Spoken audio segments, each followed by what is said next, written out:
Sunglass পরে ভাই।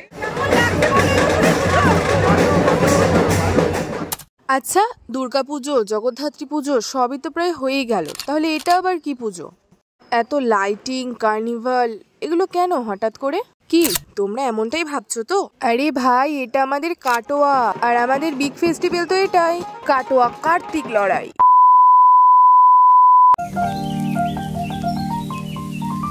Hello everyone, welcome to my channel to a grand new blog. তো আগের দিনের ব্লগটা ছিল মেনলি কিছু ফেমাস প্যান্ডেল হপিংয়ের ওপর, যেটা আমাদের কাটোয়ার কার্তিক পুজো উপলক্ষে হয়েছিল।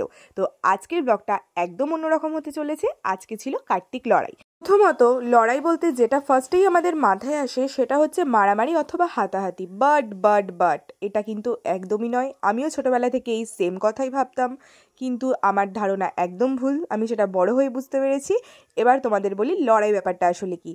তোমরা হয়তো কলকাতার দুর্গাপুজোর কার্নিভাল দেখেছো, চন্দননগরের জগদ্ধাত্রী পুজোর কার্নিভাল দেখেছো, আমাদের কাটোয়ার কার্তিক লড়াইও একটা কার্নিভাল, যেটাকে কাটোয়ার লোক তথা বাংলার লোক কাটোয়ার কার্তিক লড়াই বলে থাকে। কার্তিক পুজো উপলক্ষে যে শুধুমাত্র কার্তিক ঠাকুরেরই কার্নিভাল হয় সেটা কিন্তু একদমই নয়। লক্ষ্মী, গণেশ, নারায়ণ, মহাদেব ঠাকুরের মূর্তিও এই কার্নিভালে অংশ নেয়। পুরো কাটোয়া সেজে ওঠে এক অন্য রূপে, যেটা স্বাভাবিক সময় কিন্তু বোঝাই যায় না। সুদূর রাজস্থান থেকে মধ্যপ্রদেশের ব্যাম্পাটি আনা হয় এই কার্নিভালে। বছরের এই দিনটিতে আমরা গোটা কাটোয়াবাসী মেতে উঠি এই উৎসবে। সন্ধেবেলা থেকে শুরু করে সারা রাত চলতে থাকে এই কার্নিভাল এবং শেষ হয় পরের দিন ঠিক ভোরবেলায়।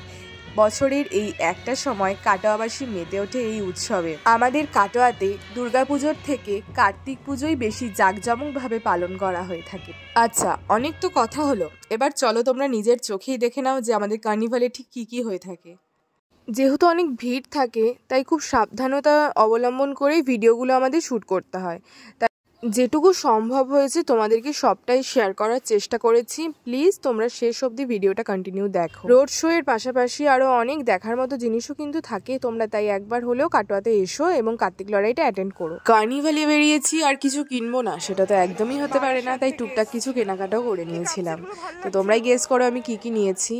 এই ভিডিও ক্লিপটা দেখে অলরেডি তোমরা বুঝতে পেরেছো যে এই লাইটটা আমি নিয়েছি, আর এত সুন্দর লাগছে। আর আমি সবসময় একটু মায়ের সাথে বেরোলে পাগলামই করে থাকি, আর মাকে প্রচণ্ডভাবে বায়না করি যে এটা কিনে দাও ওটা কিনে দাও। তাই মাও বাধ্য হলো আমাকে এই সানগ্লাসটা কিনে দেওয়ার জন্য, আর মাকেও একটা সানগ্লাস কিনে দিলাম আর কি। ঠাকুর দেখতে গেলে ফুচকা তো খেতেই হবে, এটা তো আর আলাদা করে বলা। উৎসব শেষ, আবার একটা বছরের অপেক্ষা। একদম রাস্তা ফাঁকা হয়ে গেছে, মানে অনেকটাই রাত হয়ে গেছিলো, সেই জন্য কিছু কিছু মানুষ এখন বাড়ি ফিরছে। তো মনটা খারাপ হয়ে গেল। লড়াই লড়াই লড়াই লড়াই আজকে শেষ, আবার এক বছরের অপেক্ষা। চলো লড়াই দেখা হয়ে গেলে এবার বাড়ি যাচ্ছি।